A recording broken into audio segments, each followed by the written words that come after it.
What's up, Hokie fans? This is Coach Mike Holmes, contributor to the Sons of Saturday, coming to you with this week's Hokie hitter.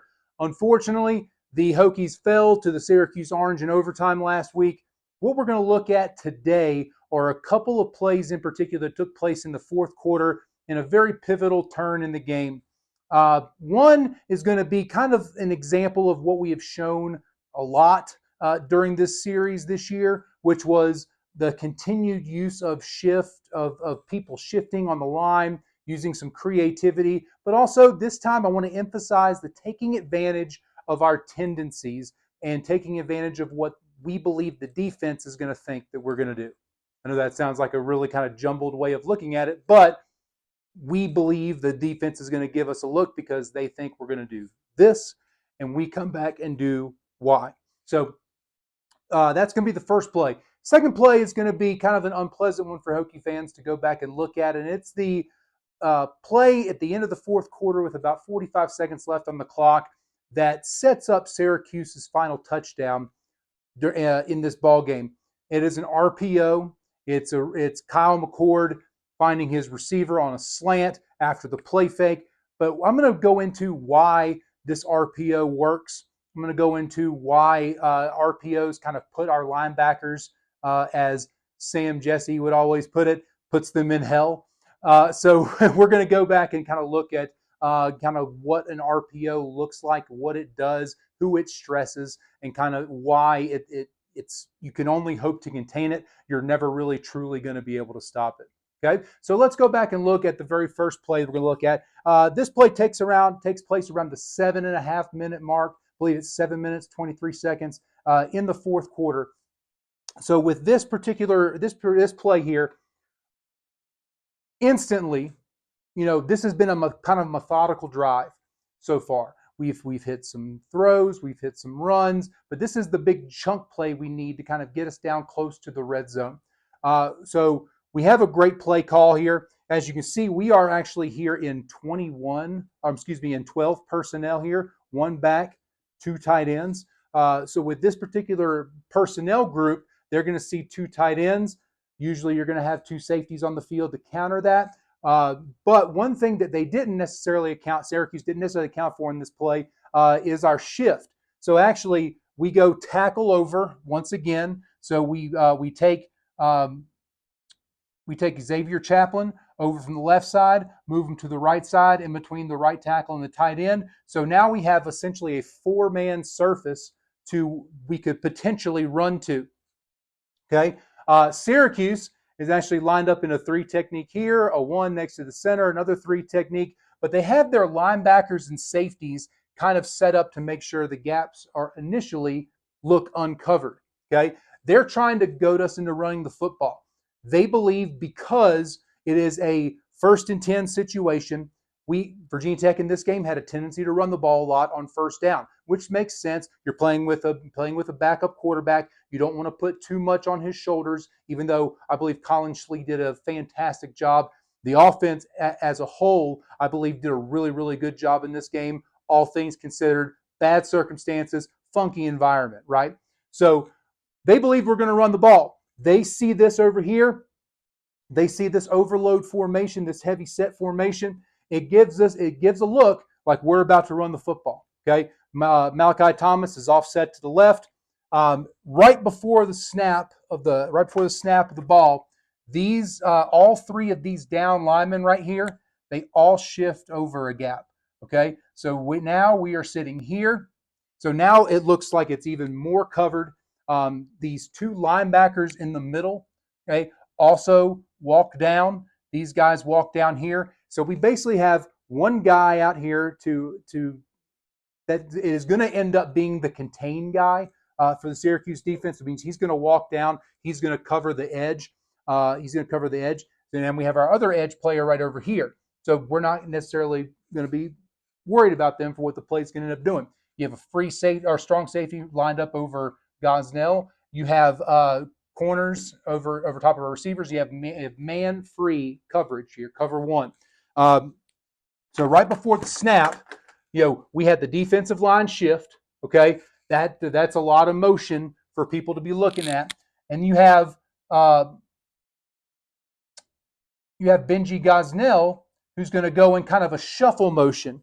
He's not doing his normal, I'm sprinting across the side, my chest is pointing towards sideline motion. He's actually kind of getting into a little shuffle, like he's about to run into this A gap here. And so what that does is it really gets these linebackers on alert, and it gets this strong safety who's on top of Gosnell. It really prevents him from stepping up or from following him all the way across. And this strong safety steps up a little into the box as well, which causes him to be late getting across the field. So when the ball snapped, we make play fake to Malachi Thomas. He hits up in the hole. We do a really good job of getting people blocked here. We kind of were able to get on all these people.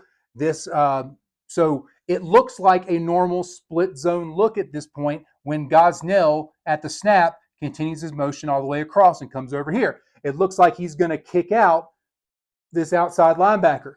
So when this linebacker has now, excuse me, I dropped my pen. This linebacker steps up, okay, he's actually going to squeeze down into the line, into the space that's vacated by Bob Schick. And when he squeezes down, it makes it completely wide open for our offense. So now Daquan Felton does a really good job of kind of getting an inside seam clear, which takes away this cornerback. He goes along with him here, boom. And then now Felton has cleared everybody off. So really when Gosnell sneaks into this flat, the only guy that's going to be able to push him over and make the play is it's going to be this free safety that's coming over the top. So it's a really good job by Tyler Bowen of going against our offensive tendencies, going against kind of what we have normally done in this particular situation for the down and distance we're in, the position on the field that we're in. You know, there's a really good chance that we're probably going to run the ball. And by showing an overload to one side, really playing off of that run fit look, and then they're able to sneak Benji Gosnell off to the side and out to the flat for a big gain. It was a really, really well-designed play and a really great use of a tendency breaker to kind of keep Syracuse's defense on their heels. Now, unfortunately, we weren't able to punch it in on this drive, and we settled for a field goal, and that ended up being our last score of the game. And that's going to bring us to our next play that we're going to look at. So at this point, the Hokies, fourth quarter, Syracuse gets the ball back. They, with about 5 minutes and 45 seconds left on the clock, they do a fantastic job of running a traditional 4-minute offense. They're just chewing the clock. They're giving the ball to LaQuint Allen, and he's just jamming it up the middle. They do a pretty good job of mixing in some passes. They run a little running back bubble screen to Allen. They run a couple little short hitches, but nothing that's going to make you say, oh, Kyle McCord is going to beat us on this drive. Absolutely no way. It's either a design pass or a design run. There's a couple of defensive penalties along the way. There was a pass interference on their tight end. There was another, I believe it was a face mask personal foul that negated a personal foul on LaQuint Allen early in the drive that really would have set them back and maybe forced them to punt the ball. And now we're talking about a completely different situation. So this particular play, we are examining Syracuse's offense. So we're going to draw them up in orange. So they come out in a 11 personnel look. That is, they come in a 12 personnel look. So they have one tight end. They have a second tight end here in the H-back. And then they have one running back here. Quarterback here, back. They have their receiver here. Then they have another receiver out wide. Now, one thing I want, if you go back on sunsaturday.com and you go look at the play that I have put into the article that's going to accompany this video, this receiver off to the right, they should have had a penalty thrown on them for 5 men in the backfield because he is almost 2 yards off the line of scrimmage with nobody covering up on this end. So there should have been a penalty called on this play. So because we have 1, 2, 3, 4, 5 guys in the backfield because they have a tight end over here. So that's another big miss by the officials on this play. So let's take a look at how Virginia Tech lines up. Okay, right now we're going to have We have Cole Nelson here, and he's playing a 4-eye technique, kind of an inside look. We have Wilfred Penne here, 91. He's playing a 1 technique. We have 16 right here. 16 is playing a 2-eye technique. That is Aeneas Peebles. Then you have APR over here playing a wide 5. Okay. We have, I believe it's Delane over here in the corner. And we have Strong over here. And Strong is playing outside leverage on this receiver. And I'll talk about why he's probably playing outside leverage here in just a second. Okay. Linebacker level, we have 7, Keontae Jenkins, and he's over top of the H-back. We have 24, Jaden Keller, who's lined up here. We have 20, Caleb Woodson. And then we have Mose Phillips, 18, who's a little bit deeper than linebacker depth to start, but he's kind of playing this zone back here. And then back deep, we have Jalen Jones playing free. So again, we're playing almost kind of a man underneath cover 2 look here. We're relatively close to the red zone. Actually, I think they might be in the red zone just barely around the 20-yard line. So on this particular play, you're going to see a couple things happen right at the very beginning. So as soon as so let's time out. Let's talk about the situation at hand. So right now it's 2nd and 10. Okay, their first down play went nowhere, but they've been methodically marching the ball downfield. Syracuse has 3 timeouts, 46 seconds left on the game clock. Okay, I'm thinking the entire defensive coaching staff, Coach Pry, Coach Marv, everybody's thinking they're going to run the ball. They have all their timeouts. You run the football here. You run the football up here. You can burn clock. You can burn a timeout, and you really have 2 downs left to score at this point. So if I'll get what I can get, because LaQuint Allen has been running the ball all the way down the field. So why not give him this opportunity to run again? Burn a timeout, take your time, choose some clock, and then set yourself up better for a 3rd and short. Okay. So again, I'm thinking that as a football coach, defensive guy, I'm thinking about that. Now, this particular setup, though, on this RPO. Now, RPO means run pass option. So we are, in this particular case, we are seeing LaQuint Allen. He's going to get the play fake, and he's turning right up. Okay. As soon as we see him open his pocket and he gets this nice play fake, we have Jaden Keller, Caleb Woodson. Boom. They all come up strong to try to stop this run. Mose Phillips also, because he sees run, we've been hammered on the run this entire drive, he actually steps up to try to stop the run as well. So again, we are now have this entire half of the field essentially that's been vacated with a receiver where the cornerback that's covering him, even though he's playing pretty much a press look, he's given him a couple yards, but he's given outside leverage. Why is he given outside leverage? He is trying to prevent this fade route in the corner. Okay, safety's all the way on the other side of the field. If he's running a fade, that's going to be a much easier throw, seemingly, for McCord to make if he does decide to pull the ball. So we're playing the odds, because what Strong is anticipating is that our safety is going to be back here preventing any kind of inside cut and any kind of inside slant. But when Mose Phillips vacates, and then it's just 1-2 steps, boom, and he can hit that slant right there behind that vacated area, that is where we make the fatal flaw, fatal mistake.